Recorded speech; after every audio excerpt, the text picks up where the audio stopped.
So Tandon कमिटीने आपल्याला 3 methods provide केलेले आहेत. कोणत्या कोणत्या? मेथड नंबर 1 काय म्हणते बघा आपल्याला.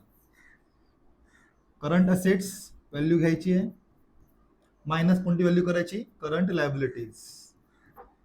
हे जे उरलं त्याला काय म्हणतो आपण? Working capital. यातून लेस करायचं आहे 25% ऑफ वर्किंग कॅपिटल. ऑलराईट. आणि ही जी व्हॅल्यू असेल त्याला म्हणतो आपण maximum permissible bank finance. That's it.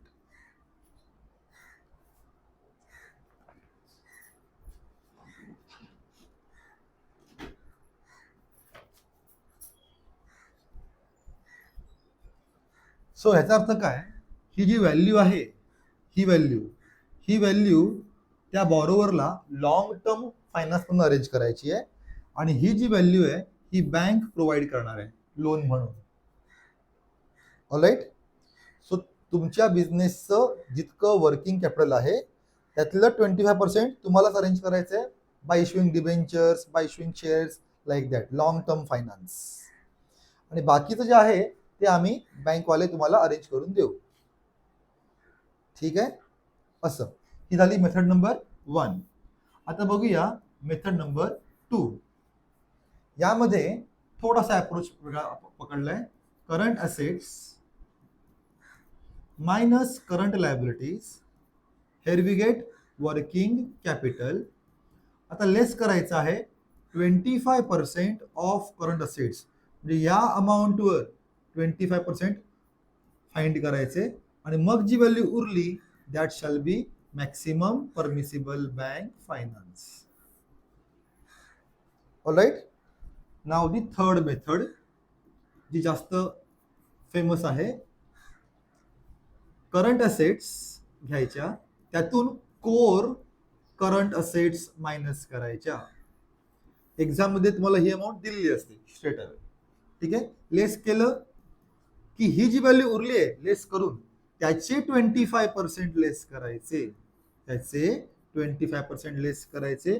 यातून लेस करायचं आहे आपल्याला करंट लायबिलिटीज. आणि मग जे आन्सर मिळेल that shall be your maximum permissible bank finance. That's it. All right. कळलं का? तर हा एवढूसा प्रश्न 7 मार्काला येऊ शकतो आपल्याला, की हे अमाऊंट दिले असतील आणि फाइंड आउट 3 मेथड्स असं येऊ शकतं.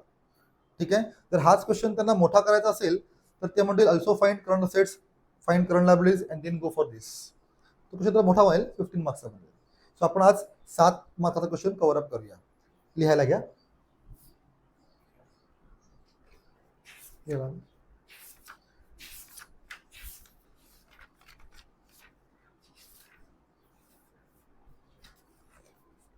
From the given data,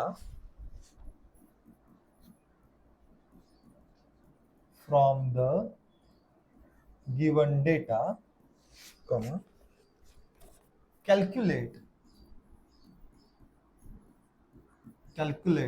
MPBF. MPBF म्हणजे काय? Maximum permissible bank finance using all 3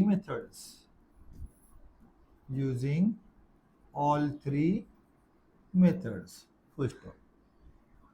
information दिली आपल्याला. Current assets 800 lakhs. Current liabilities are given as 160 lakhs.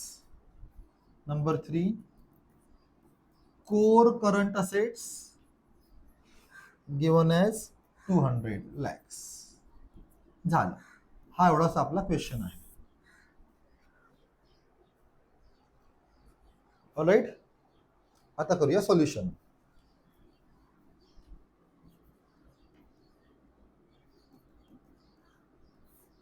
Okay. Now method 1.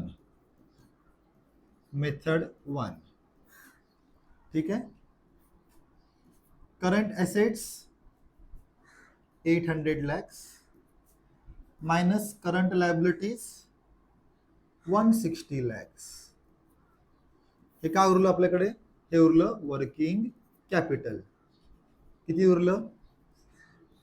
640 lakhs. All right.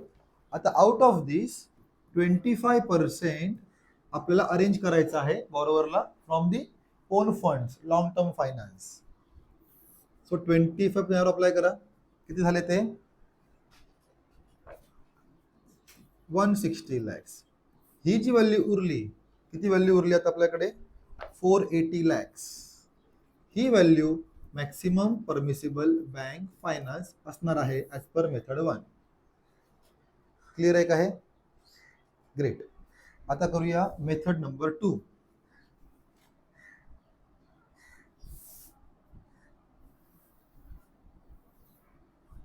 Method number 2 करूया.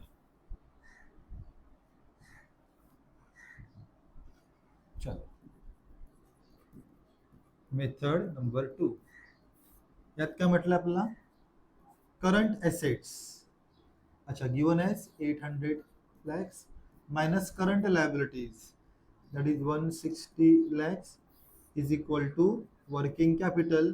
वो कितना मिला 640 lakhs minus 25% of current assets. So 800 से 25% किती होता है 200. हेलो. सो काय उरलं आन्सर आपलं 440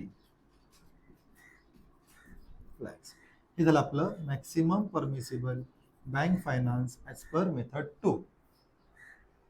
ठीक आहे.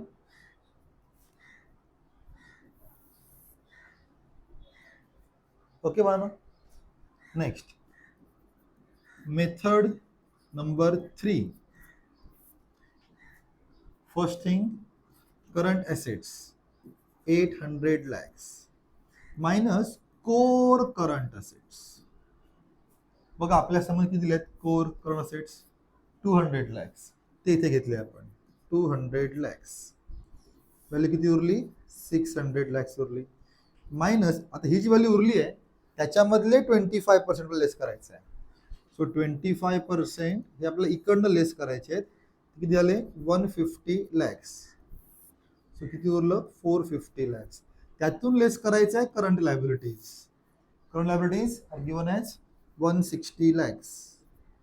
सो जे उरलं आन्सर ते आलं maximum permissible bank finance, that is 290 lakhs. That's it. काय बाण आहे